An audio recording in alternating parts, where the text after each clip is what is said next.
Tikai neglēt, skaties, lai pilnāk. Sveicināti vēlreiz, dargie draugi, gribējās jau doties māju pie ģimenes, bet Robs ir izlaists no ieslodzījuma, no aizturēšana, kā mēs uzskatām, pilnīgi nelikumīgas aizturēšanas, brīvības atņemšanas, vai ierobežošanas, un tūlītās mēs mazliet parunāsim par tām juridiskajām konsekvencēm un tiem paradoksiem un kas šobrīd notiek, jo tam ir ārkārtīgi liela nozīme pievērst sabiedrības uzmanību šīm lietām, jo tas fundamentāli maina vispār tiesiskuma pamatpostulāts, tas sit pat tiesiskuma pamatpostulāliem, tas draud mēs jau tāpat esam zaudējuši tādu, lielu daļu no tiesiskuma, bet tas draud ar pilnīgu totalitārismu un diktatūru. Un gribētu sākt to, ka šorīt no rīta tika iesniegta Tautas frontes iesniegums Satversmes tiesā. Roberta Raimo kā privātpersona, tu iesniedz, Robert?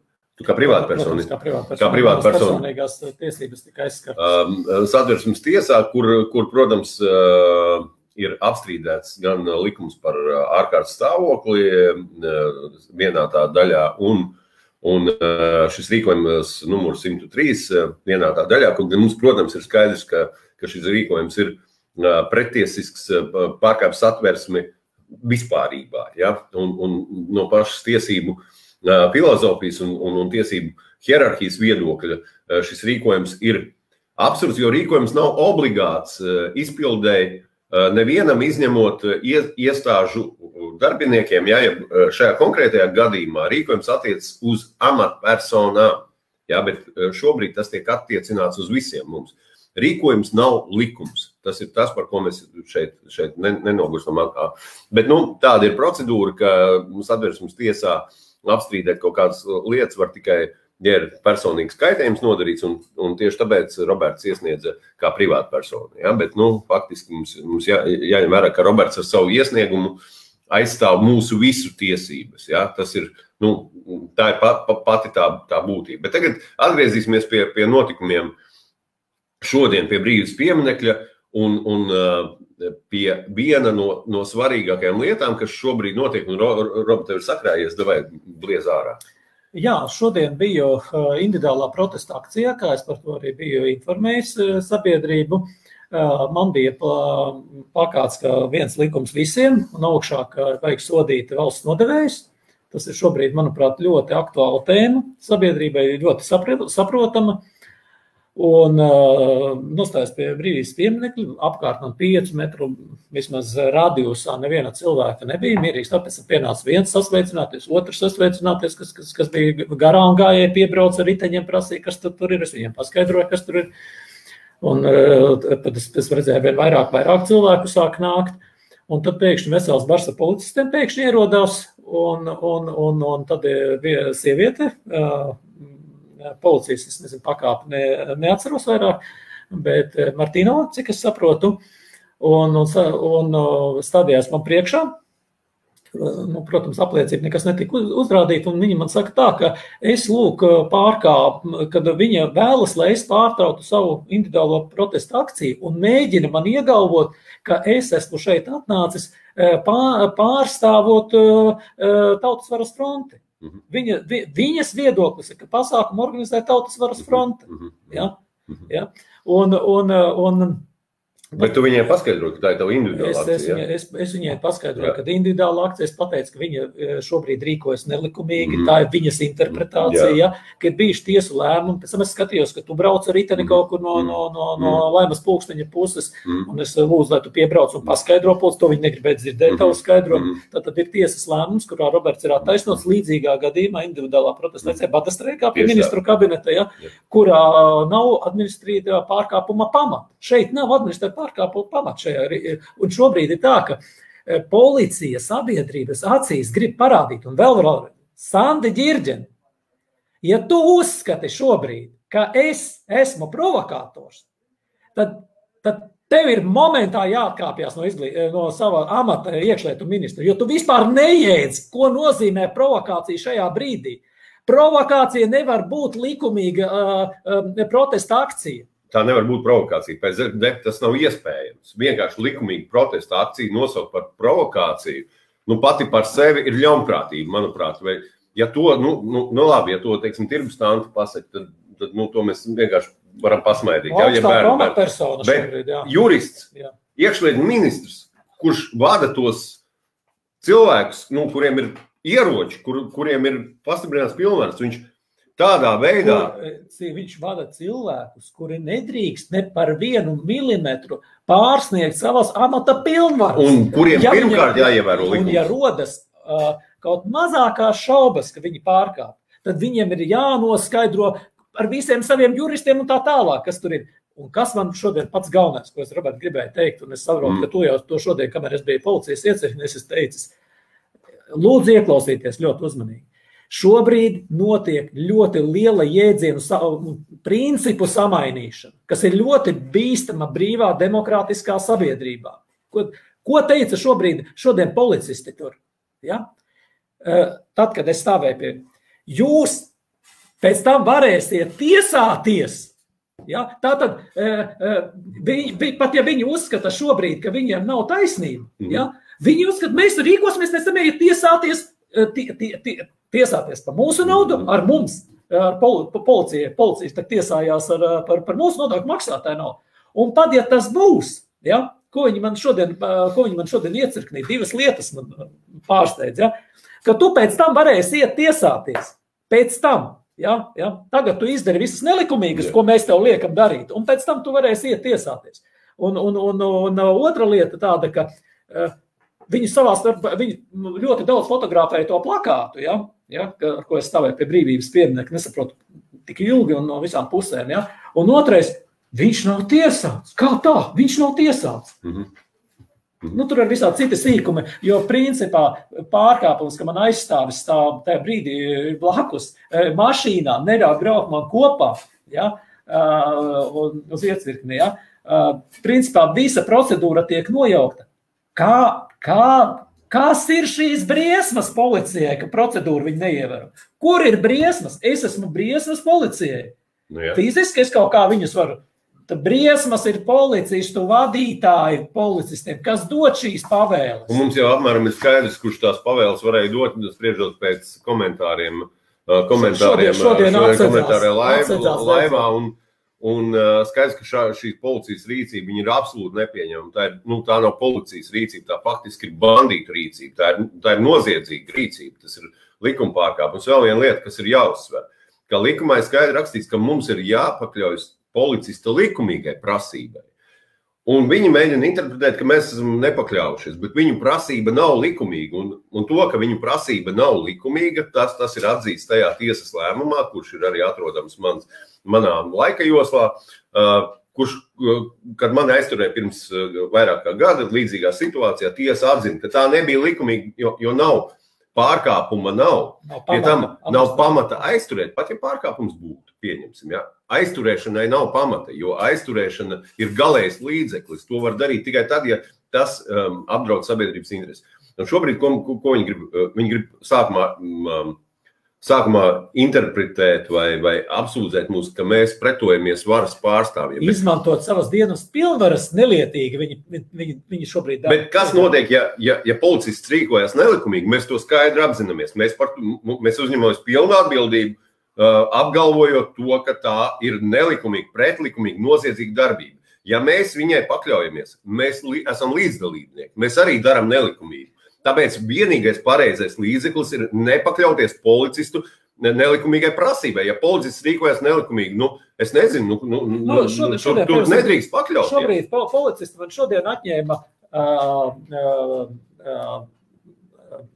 autovadītāja apliecību, bankas kartes, tur vēl dažādi. Kā šīs kartes telefonu? Kā aizturēšanas brīdī, kā šīs te lietas apdraud, atslēgas atņēma. Kā es ar bankas karti varu apdraudēt? Pilnīgi, pats sev laikam kaut ko pārgriezt vēnes vai kaut ko tādu, ja? Pilnīgi stulbums. Tas, kas šobrīd notiek, ja, un to vēl piesedz, acīm redzot, tas, kas dod pavēles, ja, tas mums visiem ir ļoti nopietnas signāls saprast to, ka ir laiks saukt viņus pie atbildības. Jo šobrīd, redziet, policisti jau dara, viņi pilda noziedzīgas pavēles, viņi pārkāp likumu, tāpēc, ka viņus priekšniecīgi piesedz. Un viņiem par to, tiesa, protams, mēs tiesā uzvarēsim. Protams, jūs domājat, kāds tiks sodīts? Nē, netiks. Jūs domājat, tas šakāls, kurš tad cits par gļēvurniem sauc, bet tur nebija atnācis, pats parunāties ar mums, ka viņš kaut kā atbildēs, viņam būs pietiks vīrišķības un drosmes aiziet no amata, jo viņš jau zināja par to, ko viņi padotie dara. Viņš jau, tas viņa komentārs ir liecinieks. Tātad viņa uzdevums bija tūlīt ierasties tur, piezvanīt priekš un pateikt, nedariet tās nelikumības. Es esmu iekšlietu ministrs, es par jums atbildu. Tas bija tas, kas viņam jādara, nevis jākomentē šādā veidā. Šodien vai vakar komentāros internetā viens no pazīstams advokāts iekomentēja attiecībā Sandi Ģirģeni. Es saprotu, ka viņi ir draugi vai pazīstami, ja? Iekomentēja, ka šis ministrs jau neatbild par tiem iepirkumiem, kas tur notiek par policistu rīcību. Es atvainojos, ja tu neatbildi, tad ej prom no tā amata. Ministrs atbild pilnīgi par visu, tāpat kā piemērs atbild pilnīgi par visu, kas notiek valstī. Vēl es gribēju teikt. Bet jā, es pabeigšu to domu par atbildību. Es pabeigšu vienkārši to domu, ja? Tu atceries, ko gribēju pateikt. Un tā policistu nesodāmība un visatļautība, respektīvi, mēs tiesā uzvaram, bet viņiem jau nekādas atbildības nav. Viņi var turpināt tā darīt. Tā sistēma pati par sevi ir, jāmaina tad, kad viņi tiks tiesāti par savu pretlikumīgo rīcību, par nelikumīgu pavēļu izpildi. Tikai tad mēs varam panākt to, ka policija tiešām būs etalons, būs tāda, kur mēs varēsim cienīt un kur rūpēsies par mums. Kura sabiedrība nebaidīs. Jā, bet kura sabiedrība uzturēs ar prieku, tāpēc zinās, ka tie ir mūsu draugi, mūsu sārgi, kuri ļoti strikti ievēro likumu, savas tiesības un pienākumus. Es gribēju teikt to, ka pēc pagājušā gadījuma, pēc 1. maija, es uzrakstīju par šo jautājumu vēstuli Latvijas cilvēktiesību centram. Viņš vēl joprojām nav atbildējis par šo. Ja, es zvanīju, teicu, ka būs atbildi, nav. Tātad tā ir viena lieta. Uzrakstīju Saimas cilvēktiesību komitejas vadītājiem un komiteja kopumā, ne visiem deputātiem par to bija jāzina, par to, ka norādīja, ka šāds gadījums ir bijis, lai uzaicinātu mūsu uz šo Saimas komisiju, kur mēs izstāstītu, jo pamatbūtība bija tāda, ka ko darīt šobrīd likumdošanā, lai šādas situācijas nepieļaut. Ko dara kaimiņš uzraksta atbildi, ka viņu kompetencē nav šo jautājumu risināšana. Vai tad likumrades funkcija nav pamatfunkcija Saimas komisijai, deputātiem? Tad numur 1. Un nākošais, ko es gribēju teikt. Viņi vēl uzraksta, mēs pārsūtam tipiskais padomu laika ierēdzi, mēs pārsūtam tiesības sargam, tas ir Jansonam, ja?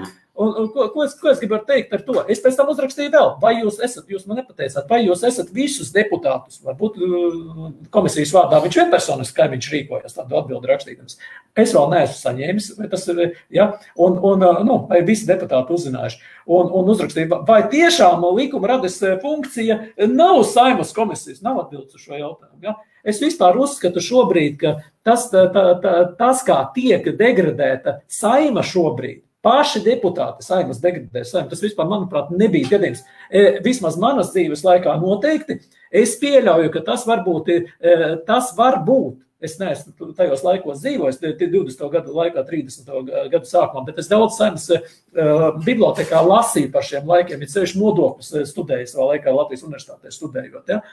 Un es pieļauju, ka tā korupcija, tas, es teikšu tāds iekšējs bezspreģels, kas ir Saimā, ja? Šobrīd ir kaut kur varbūt līdzīgi ar šiem 20. gadu beigu, 30. gadu sākumu, kad Saimā katrā balsojumā praktiski varēja redzēt, cik viņš maksā katrs deputāts. Ja? Tā kā Ukrainas parlamentā tas bija, pirms sākās visi tie nemieri Ukrainā. Ja? Un šis velk uz šo te pašu pusi, ja? ka iespējams, ka ir kaut kādi spēki Latvijā šobrīd, kas tieši vēlas, lai Latvijā šis te autoritārisms iestātos. Es pieļauju, ka šobrīd šī te virzīšana... Es to pateikšu kādu spēku. Iedomājies, ja šīs valsts otrais nosaukums ir noziegums, un tas jau ir gandrīz no paša sākuma, šīs valsts sākuma, 4.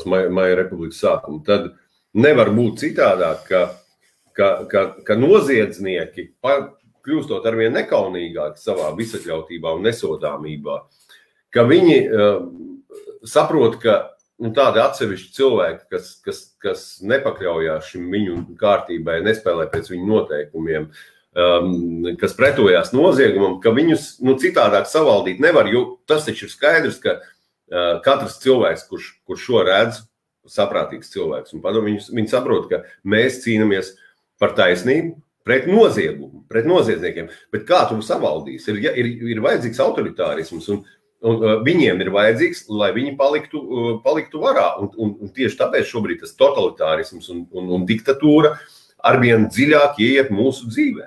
Es vēl gribēju skatītājiem tās, lai padomātu, ja? Bija, man atsūtīja mani kolēģi tādu sižetiņu, kur tagad, laikam, šīs nedēļas aizliegtajā paņēmienā tiek apskatīts situācija, ka baznīcā pulcējas tur vairāk kā 100 cilvēku, tur ilgu laiku vienkārši, tīri tehniski pārkāp šos te ārkārtas situācijas noteikumus. Ierodās policija, un tātad šīs te organizācijas, tur bija jurists, ja, kā viņš skaidro, ka šis lūk ir, ka viņi organizē neorganizētu pasākumu, un policija visu atstāja, kā ir aizbrauc, neviens netiek arestēts, neviens nekur netiek aizvests, izklīdināt, neviens netiek, viss notiek, ja. Kas tad ir šis neorganizētais pasākums? Baznīcai, kuras mājas lapā ir dievkalpojuma vieta, laiks un kad tas notiks, ja. Bet, protams, mūsu uzdevums nav vērtēt. Es gribēju teikt, Robert, to, ka mans plakāts viens likums visiem. Jā, bet šeit ne jau tev tikai bija plakāts. Tur vēl bija Māra ar plakātu, tur vēl bija Eduards ar plakātu. Es neredzēju. Bija vēl cilvēki ar plakātiem. Māra man pienāca klāt kaut kāda lapiņa viņai roka, bet es neredzēju tajā brīdī. Mēs Māra bija plakāti, viņas jau neaiztika. Aiztika konkrēti tevi un konkrēti Valentīnu. Valentīna vispār nebija nekāds plakāts. Ja? Un es saprotu, ka arī Māris grib pievienoties sarunai, tāpēc, ka Mārim ir kas sakāms. Es kāds no alas. Tāpat redzējuši, jo man esat. Es vienkārši izlasīju tagad to protokolu, ko Robertam iedeva, ja? Un te tātad ir rakstīts tā, ka ir Roberts, cik mums ir Tautas varas frontes valdes loceklis, ja? Un viņš ir paziņojis Tautas varas frontes lapā par to, ka viņš rīko individuāli akciju. Ja? Tad viņu kā Tautas varas frontes valdes locekli, nezinu, kāpēc bija jāaiztur, lai gan arī uz vietas viņš teica, ka tā ir individuāla akcija. Tas, ka Tautas varas frontes lapā tas ir izreklamēts, nenozīmē, ka Tautas varas fronte, teiksim, uzņemās to kā organizators. Ja? Reiz mūsu policisti un Ģirģena kungs tieši domā savādāk. Viņš uzskata, ka, ja, piemēram, kāds tu vai vienalga, kādā sabiedriskā organizācijā. Māri, tas, ko viņi tur uzraksta, ir vienalga, ko viņi tur uzrakstīs. Viņi varbūt uzrakstīs, ka viņiem likās, vai viņi domāja, ka Roberts ir terorists, es nezinu, vēl apdraudz. Viņi var uzrakstīt tajā papīrs pacieši visu, tas ir pilnīgi vienalga. Pamata aizturēt Robertu un Valentīnu nebija. Ne sabiedrīskā kārtība, sabiedrība, apkārtēji cilvēki netika apdraudēti. Punkts un āmen. Komanda bija. Par šo varēja sastādīt protokolu, un pēc tam mēs tiešām tiesātos un tad redzētu, kuram ir taisnība. Rīkoties tā, kā viņi rīkojās, nozīmē darīt noziedzīgas darbības. Šobrīd policija rīkojās kā noziedznieki, un Sandis Ģirģens atbalsta vai piesedz vai ir līdzdalībnieks. Es to ar pilnu atbildību šo paziņoju, un es ticu, Sandi, ka tu šo sarunu dzirdi. Es ticu, Sandi, ka tu saņemsi atreferējumu vai pats noklausīs, un es ticu, Sandi, ka tu būsi tik drosmīgs un uzaicināsi mūs abus vai mani vai katru atsevišķi, varbūt tev ar diviem ir bail tikties, ja? Varbūt tik daudz drosmes tev nebūs.